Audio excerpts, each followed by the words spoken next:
Bom dia, terceiro ano. Espero que tenham tido um bom final de semana, certo? Mas vamos voltar à normalidade, né? Hoje e amanhã é o dia de gravação de aula. Dia 29 estaremos juntos e depois da semana de prova, não é isso? Então resolvi dar uma revisada rápida nos conteúdos que vão cair na prova de vocês, certo? E é o que a gente vai ver hoje.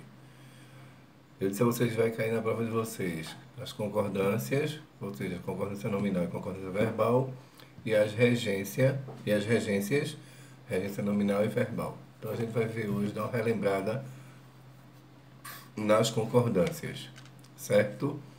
Começando logicamente pela concordância nominal, certo?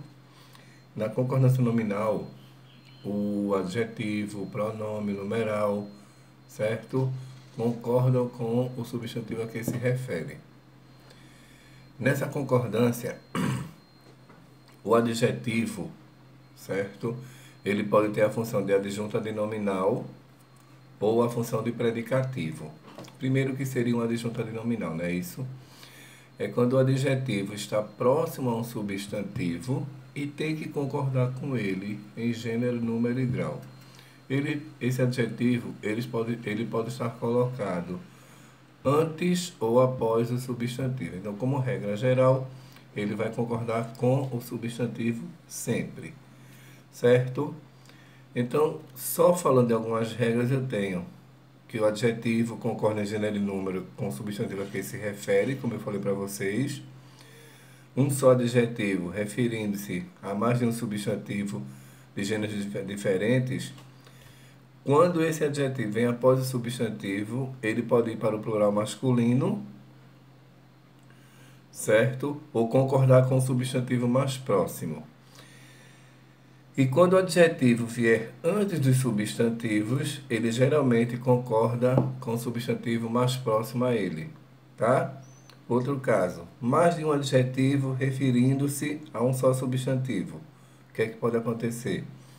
O substantivo vai para o plural, sem que se repita o artigo antes de cada adjetivo, certo? O substantivo fica no singular e se repete o artigo antes de cada adjetivo.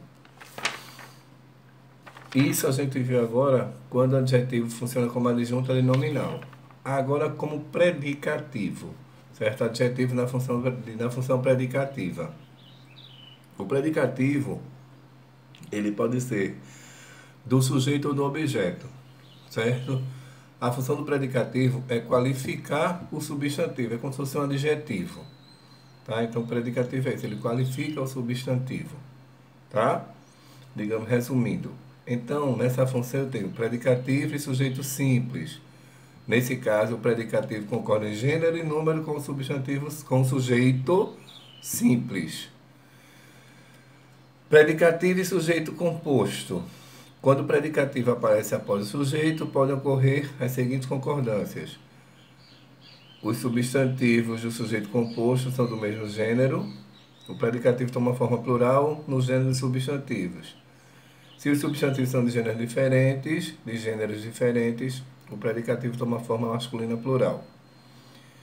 E quando o predicativo aparece antes do sujeito, constituído de substantivos de gêneros diferentes, pode ir para o plural masculino ou concordar com o mais próximo.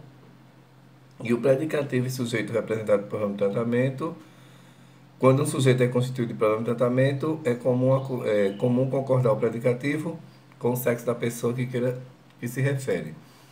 E aí temos várias regras de concordância nominal que nós já vimos. E no livro de vocês tem todas essas regras, ok? Da concordância nominal, tá? Tem falando de mesmo, de próprio, de incluso, de anexo, de obrigado, de meio, de bastante, de kit, das expressões é preciso, é necessário, é bom e é proibido, que nós já vimos, certo? E aí sucessivamente. E agora a concordância verbal, certo? A concordância verbal. Vamos já dizer concordância verbal, o verbo é o núcleo desse tipo de concordância, tá? Então, na concordância eu tenho vários casos. Relembrando alguns, eu tenho com sujeito simples. Desculpem. O verbo concorda com o sujeito em número e pessoa, estando sujeito antes ou depois do verbo. Número, singular e plural. Pessoa, primeira, segunda ou terceira. Não é isso? Tu a expulsarias de casa. Tu, sujeito simples, certo? E o verbo expulsarias concordando com ele, com esse pronome aqui, que é o sujeito simples. Sujeito composto anteposto ao verbo. Anteposto, colocado antes do verbo. Casos, o verbo vai para o plural. Admite também o verbo no singular se os núcleos forem sinônimos, palavras com o mesmo sentido, ou formados de palavras de um mesmo conjunto significativo. Se os núcleos aparecem em sequência gradativa. Outro caso, o verbo ficará no plural, no singular, se os núcleos se referirem à mesma pessoa ou coisa e se os núcleos aparecerem resumidos por tudo, nada, ninguém. Sujeito com sujeito composto pós-posto ao verbo, após o verbo. O verbo vai para o plural. Ou admite também a concordância do verbo com o núcleo mais próximo a ele. Sujeito composto de pessoas diferentes. O verbo vai para o plural na pessoa que prevalecer. Sujeito representado por um coletivo, um sujeito coletivo. Quando o sujeito é formado de um coletivo, o verbo concorda com ele. Ou, quando o sujeito é formado de um coletivo singular, seguido de adjunto nominal plural, admite duas concordâncias. Ou fica no singular ou fica no plural. E com sujeito constituído de pronome de tratamento. O verbo vai para a terceira pessoa sempre. Outros casos de concordância nominal, com sujeito constituído de nomes próprios, que só tem plural, certo? Então, o que é que acontece? Se o nome não for precedido de artigo, o verbo fica no singular. Se o nome for precedido de artigo, o verbo fica no plural. Pronomes relativos que e quem. Se for constituído pelo pronome relativo o que, o verbo concordará em número e pessoa com o antecedente desse pronome. E se for com o pronome relativo quem, o verbo irá para a terceira pessoa de singular. São esses detalhezinhos que a gente tem que estar prestando atenção para fazer a concordância corretamente. Certo? Verbos com o pronome se. Ele pode ser apassivador, né, que ele trabalhou aquela palavra que é se. Ele pode ser índice de indeterminação do sujeito, quando o sujeito é indeterminado, né? Por isso que o se é índice de indeterminação do sujeito.